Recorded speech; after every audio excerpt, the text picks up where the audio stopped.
আজিৰে পৰা আমাৰ পিজিটি ভেৰিফিকেশ্যন আৰম্ভ হৈছে। পিজিটি পোষ্ট গ্ৰেজুৱেট টিচাৰ যিসকলক আমাৰ হায়াৰ ছেকেণ্ডাৰীবিলাকত এপইণ্ট কৰা হ'ব আৰু 6টা জোনত আমাৰ ভেৰিফিকেশ্যন চলিছে। আমাৰ টোটেল 1487 পদৰ বিপৰীতে আজিৰে পৰা আজি আৰু কালি ডিব্ৰুগড়, যোৰহাট, নগাঁও, আমাৰ কামৰূপ মেট্ৰ', বঙাইগাঁও আৰু কাছাৰ জিলাত ভেৰিফিকেশ্যন আৰম্ভ হৈছে। কামৰূপ মহানগৰ জিলাত আমি 332 জন কেণ্ডিডেটৰ ভেৰিফিকেশ্যন আজিৰ পৰা আৰম্ভ কৰিছোঁ। কাইলৈ এই প্ৰচেছটো আমাৰ শেষ হ'ব। ইয়াত আমি এডভাৰটাইজমেণ্টত যিখিনি কথা উল্লেখ আছিল যে তেওঁলোক যিহেতু পিজিটি তেওঁলোকৰ মাষ্টাৰ ডিগ্ৰীত 50% থাকিব লাগিব, সেইটো আছেনে নাই আমি চাইছোঁ। মাষ্টাৰ ডিগ্ৰী যিটো ছাবজেক্টত তেওঁলোকে কৰিছে সেই ছাবজেক্টটো আমাৰ এবাৰ এটা চৰ্ত আছিলে এডভাৰটাইজমেণ্টত যে সেই বিষয়টো তেওঁলোকে ডিগ্ৰী লেভেলত পঢ়িব লাগিব।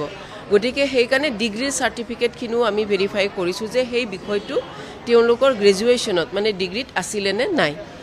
তাৰ লগতে যদি তেওঁলোকে ৰিজাৰ্ভেশ্যনত এপ্লাই কৰিছে তেনেহ'লে তেওঁলোকৰ কাষ্ট চাৰ্টিফিকেটখন কম্পিটেণ্ট অথৰিটিয়ে ইছ্যু কৰা হয়নে নহয় সেইখিনি বস্তুও চোৱা হৈছে।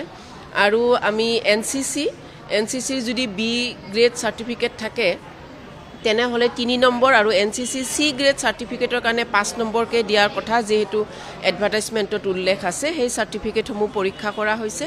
আৰু ইন কেছ অফ কালচাৰেলৰ ক্ষেত্ৰত আমাৰ কৈছে যে পাৰ্টিচিপেশ্যন নহয়, এচিভমেণ্ট লাগিব। তেওঁলোকে বাহিৰত পাৰ্টিচিপেট কৰি তেওঁলোকে যদি কিবা এচিভমেণ্ট লাভ কৰিছে তেনেহ'লে তেওঁলোককো যদি ষ্টেটক ৰিপ্ৰেজেণ্ট কৰিছে 5 নম্বৰকৈ দিয়া হ'ব। গতিকে সেই গোটেইখিনি চাৰ্টিফিকেট আমি আজি ইয়াত বিএডটো তেওঁলোকৰ ৰিকগনাইজড NCTE ৰিকগনাইজড অৰ্গেনাইজেশ্যনৰ পৰা হয়নে নহয়, ইউনিভাৰ্চিটিৰ পৰা হয়নে নহয় সেইটোও চোৱা হৈছে।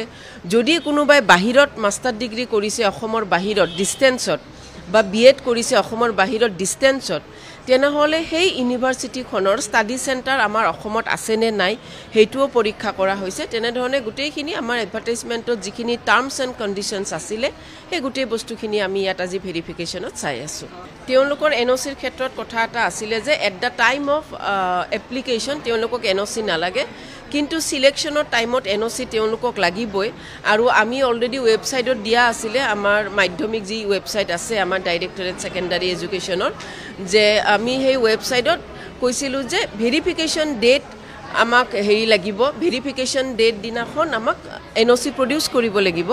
কিন্তু কিছুমানক আমি দেখিছোঁ আজি যে তেওঁলোকে এপ্লাই কৰিছে NOC কিন্তু এতিয়ালৈকে পোৱা নাই। কাৰণ ইন কেছ অফ এলিমেণ্টাৰী আমাৰ যিহেতু ডাইৰেক্টৰেট অফ এলিমেণ্টাৰীৰ পৰা NOCখন ইছ্যু হয়, অলপ টাইম লাগে ডিষ্ট্ৰিক্টৰ পৰা আহোঁতে।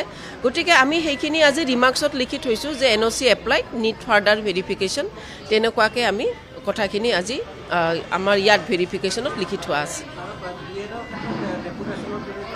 বিএড ডেপুটেশ্যন লাগিব। যদি ইন ছাৰ্ভিচ হয় কেণ্ডিডেটজন তেনেহ'লে তেওঁ ডেপুটেশ্যনত যাব লাগিব।